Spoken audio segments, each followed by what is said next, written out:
Assalamualaikum warahmatullahi wabarakatuh. Berjumpa kembali dengan catatan Syafiq Hasim. Nampaknya persiapan menuju 2024 sudah mulai dipukul genderangnya oleh kelompok 212. Reuni 212 yang bisa dikatakan tidak begitu sukses, kini dilanjutkan dengan gerakan lain.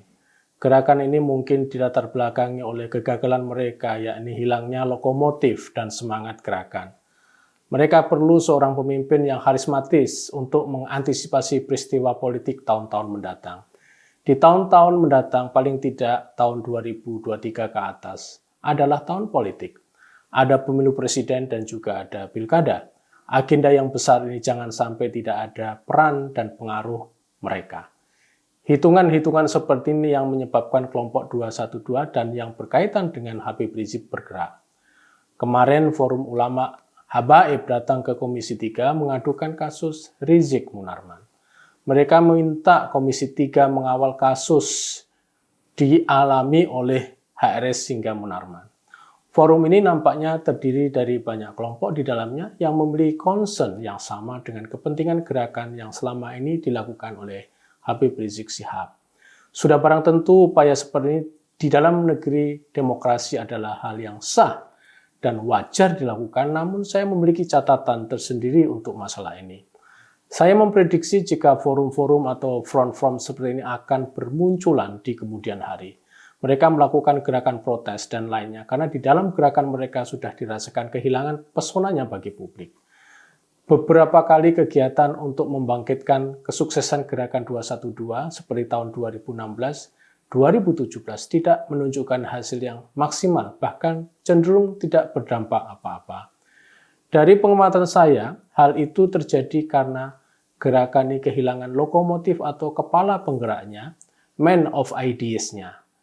Memang semenjak HRS mengungsi ke Saudi, lalu balik ke Indonesia, lalu dipenjarakan karena kasus di Rumah Sakit Omni, gerakan 212 dan sejenisnya terasa hambar, bahkan tidak dipertimbangkan lagi.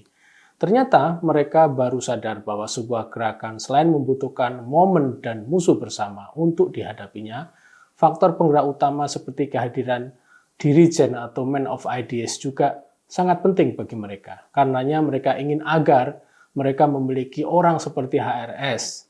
Selama ini memang ada semacam pengganti HRS seperti ketua FPI sendiri, namun tetap tidak nendang.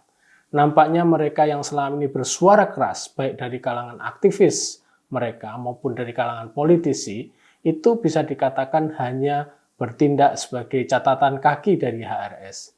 Kemampuan mereka untuk menarik massa bisa dikatakan melempem. Saya melihat kenyataan seperti ini sebagai kelemahan terbesar bagi gerakan mobilisasi Islam politik di Indonesia.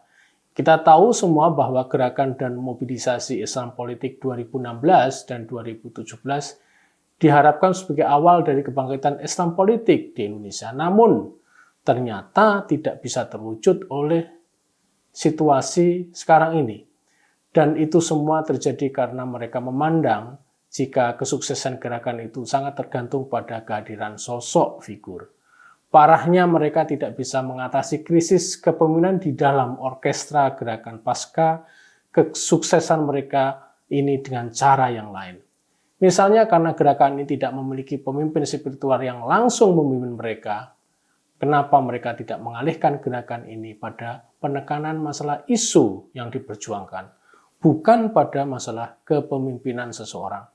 Kepemimpinan atau man of ideas itu memang ada pentingnya, namun bukan satu-satunya faktor yang determinan. Dalam konteks ini, maka saya melihat pencarian kembali lokomotif bagi revitalisasi gerakan ini, misalnya dengan cara memperjuangkan kembalinya Habib Rizik Syihab, itu hal yang juga tidak memastikan keberhasilan gerakan itu. Saya tahu bahwa di Indonesia tidak banyak gerakan yang berhasil sebagaimana gerakan 212. Saya tahu karena gerakan 212 ini memang cukup sukses, makanya mereka yang ingin menjaga dan bahkan mengulangnya untuk yang lebih besar lagi di kemudian hari. Namun mereka tidak menyadari bahwa gerakan itu berhasil bukan semata-mata karena kepemimpinan karismatik pada gerakan ini. Dalam sebuah gerakan sosial, kepemimpinan karismatik memang diperlukan, terutama jika itu terjadi di kalangan masyarakat tradisional. Dan itu tidak bisa terjadi 2 kali atau 3 kali perulangan sukses yang sama. Kenapa demikian? Ini sifat manusia gerakan saja yang memang demikian halnya.